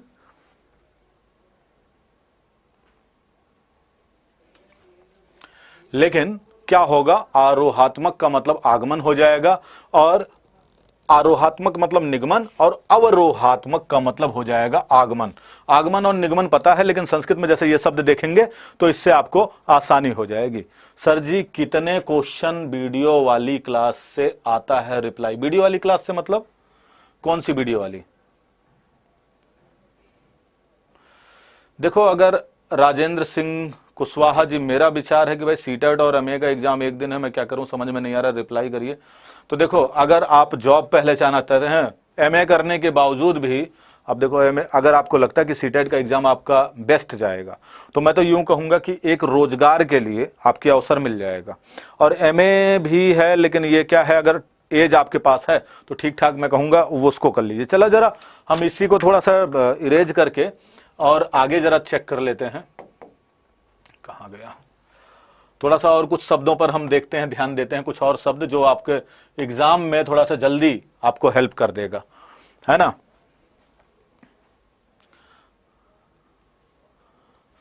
चलिए, अब आप लोगों के सामने एक और प्रश्न आ जाता है, अस्थि शब्द आ जाता है, अस्थि, अस्थि भी आ जाता है कई बार आप लोगों के सामने। अस्थि, अस्थि का मतलब क्या होता है भाई? है। इसका मतलब कौन, क्या अस्थि का है शब्द के लिए प्रयोग किया जाता है। अगला शब्द देख लेते हैं, कुछ शब्द मैंने लिखा है। कदा शब्द का प्रयोग आ जाता है, कदा, कोई भी शब्द आ जाता है, कदा मतलब होता कब, है ना। शब्दार्थ बता रहा हूं, इससे आपको समझने में आसानी हो जाएगी। अच्छा, ये जो मेरी क्लास चल रही इसमें, अब देखो इसमें क्या है, इस क्वेश्चन में हमारी एक क्लास से कितने क्वेश्चन आ सकते हैं। मैं आप लोगों को यहाँ पर पेडागोजी पढ़ा रहा हूँ, और मैं प्रेजेंट टाइम में ये नहीं कह सकता हूँ कि आज की क्लास में कि कितने क्वेश्चन आ जाएंगे, लेकिन ये जरूर मैं कह सकता हूँ आप लोगों के लिए कि इसमें से 3-4 क्वेश्चन आ जाएंगे।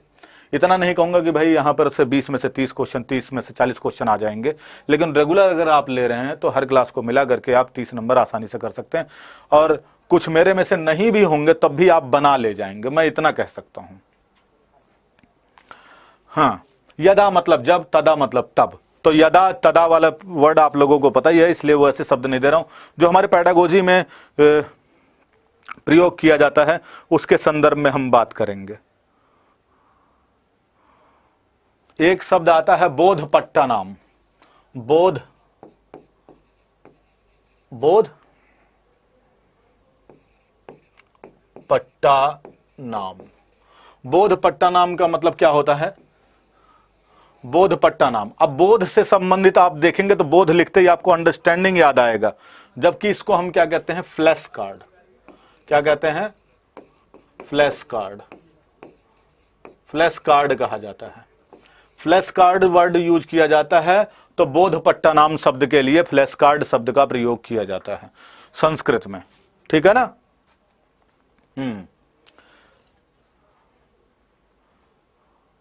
अच्छा, वो देखो, वो तो शब्द ऐसा होता है, उभया मतलब, परितः मतलब चारों ओर, उभया मतलब दो, उभय मतलब होता दो, उभय, उभय मतलब होता दोनों तरफ, और परितः मतलब होता चारों ओर। वो वाले पार्ट जो है हमारे दूसरे वाले पार्ट में चले जाते हैं, वो हमारे इसका भाग नहीं हो पाते हैं, मतलब पेडागोजी वाले पार्ट में नहीं आते, व्याकरण वाले पार्ट में वो चला जाता है। व्याकरण वाला पढ़ाएंगे तो उसमें जरूर बताएंगे।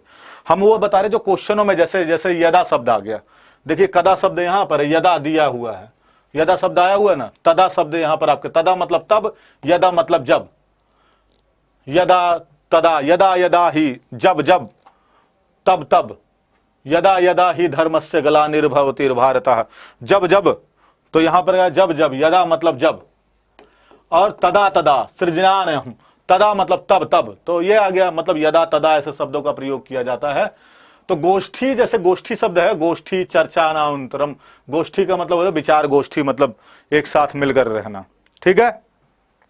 हाँ, पोर्टफोलियो का नाम अलग से तरह से दिया गया है सर। हाँ, पोर्टफोलियो का अभी तो बताया था थोड़ी देर पहले, पोर्टफोलियो का तो अभी थोड़ी देर पहले क्लास में उसी में लिखवाया था ना। अब एक शब्द जैसे एक और आता है बार बार, जैसे नास्ती शब्द आ जाता है, अभी आपने दिया था नास्ती। चलो अब आपका बता ही देता हूं। नास्ती मतलब क्या होता है? अस्थि शब्द है, अस्थि के पहले क्या लग गया है? नास्ती, है ना। नास्ती मतलब नहीं, अस्थि मतलब अगर है होता है तो नास्ती मतलब नहीं। ना अस्थि, नास्ती ना अस्थि, और अस्थि मतलब है, नास्ती मतलब नहीं। और ये ध्यान रखना, अगर नास्ती और अस्थि समझ गए तो नहीं कह रहा या कह रहा है, हां कह रहा कि नहीं कह रहा है। पैडागोजी के लिए टैग वर्ड बता दीजिए रेणु चतुर्वेदी जी। मैं वही बता रहा हूं, ये जो बता रहा हूं ये वही शब्द बता रहा हूं, टैग वर्ड से बता रहा हूं। ये आपको समझने में आसानी होगा। जैसे किसी प्रश्न के अंत में दिया है नास्ती, नास्ती का मतलब नहीं के संदर्भ में पूछ रहा है। अस्थि दिया है तो अस्थि का मतलब हां के संदर्भ में पूछ रहा है। यदा शब्द का मतलब, जैसे कदा का मतलब कब होता है, यदा का मतलब जब होता है, तदा का मतलब तब होता है। गोष्ठी का मतलब होता है समूह के संदर्भ में बात कर रहे हैं। यहां पर बोध पट्टा नाम का मतलब फ्लैश बोर्ड होता है। और इसी तरीके के शब्दों को मैं बता रहा हूं आप लोगों को, जिससे आप लोगों के करते समय एग्जाम में कोई भी दिक्कत ना हो। किरण त्रिपाठी जी कह रही हैं सर मेरा कमेंट शो हो रहा है। हाँ बिल्कुल शो हो रहा है मेरे भाई, सॉरी मेरे शेरों, आप लोगों का कमेंट शो हो रहा है, बहुत अच्छे से मैं देख पा रहा हूं। चलिए और भी अगर हम बात करते हैं, ठीक है। समाचीन शब्द का अगर प्रयोग किया जाए, समाचीन का मतलब जो प्रचलित होता है उसके संदर्भ में प्रयोग किया जाता है। तो अगले प्रश्न पर हम बढ़ेंगे, और मतलब ये च शब्द का कहीं प्रयोग किया जाता है, दोनों के बीच में च लग जाता है। जैसे च कहीं पर प्रयोग किया जाता है, च का मतलब होता है और, क्या होता है? च का मतलब और होता है। तो थोड़ा सा आप लोग यहां पर सीता सिंह जी, मेरा सर इमो, इसका आंसर क्या है मेरे बच्चे? इसका आंसर क्या है आप लोगों के सामने, इसका आंसर मैं बता देता हूं, और क्वेश्चन एक बार दोबारा से पढ़ करके फिर हम आंसर पर बढ़ते हैं। दिया गया है यदा अध्यापिका पत्र लेखतुम गोष्ठी अर्चयन्ति, तो यदा उसके बाद क्या दिया गया है? आदिशति तथा सा, क्या होगा भाई? भा। इसका सही जवाब आप लोग एक बार दीजिए, मैं बता दूंगा उसके बाद आंसर। डी दिया है, बिल्कुल सही जवाब। पोर्टफोलियो का नाम क्या बताया था? पोर्टफोलियो का नाम रूबी कुमारी जी बताइए।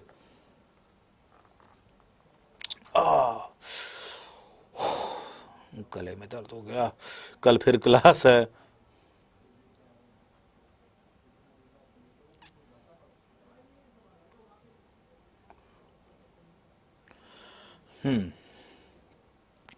चलिए कोई बात नहीं, इस क्वेश्चन का जवाब आप लोगों को डी मिल चुका है। आज की कक्षा हम यहीं पर समाप्त करते हैं, लेकिन इसका क्वेश्चन बहुत सारा रह गया। 2 क्वेश्चन होमवर्क के लिए लीजिए, कल भी क्लास इसी टाइम होगा, इसी टाइम कल भी क्लास होगी, तो सभी लोग बने रहना, ठीक है। ये क्वेश्चन आप एक बार होमवर्क के लिए ले लीजिए। 3 क्वेश्चन देता हूं, कम से कम 25 कर देते हैं, एक बार देख लेना। मैं बताऊंगा तो फिर भी अगली क्लास में, लेकिन फिर भी अब इन आंसरों पर बिलीव मत करना जो आंसर यहां पर आ रहे हैं। कहीं सोचो कि इसको देख करके आप आंसर बता देना, तो इसको मत देखना। 25 क्वेश्चन के हिसाब से हम कर लेते हैं, ठीक है। तो यहां पर आज हम यहीं पर एंड करेंगे, फिर मैं मिलूंगा और कल फिर और बताएंगे। सारे मैंने नाम बता दिए हैं, कुछ और भी नाम, कुछ और भी पेपरों से मैं ढूंढता हूं, कुछ और भी जो कि आपको ट्रिक वर्ड रहेंगे, कल मैं उसको बता देता हूं। कल की क्लास में काफ़ी सारे ट्रिक वर्ड मैं बताऊंगा। गद्यांश पद्यांश आपके लिए ले आता हूं कल। हाँ कल लास्ट क्लास है ना, मतलब उनके लिए जिनका 16 तारीख को पेपर है उनके लिए। वैसे तो क्लास चलती रहेगी, लेकिन उनके लिए थोड़ा सा गद्यांश पद्यांश मैं ले आता हूँ। ये 100% मैं कोशिश करूंगा कल की क्लास थोड़ी सी लंबी और कुछ ज़्यादा आप लोगों को कंटेंट मिलेगा, और आप लोगों का प्यार दुलार ऐसे बनाता रहेगा तो मैं ज़रूर आप लोगों के लिए दिलो जान से ऐसे लगा रहूँगा। तब तक के लिए thank you so much, take care, bye bye, जय हिंद, अपना ध्यान रखिए, ईश्वर आप सभी का कल्याण करें, धन्यवाद।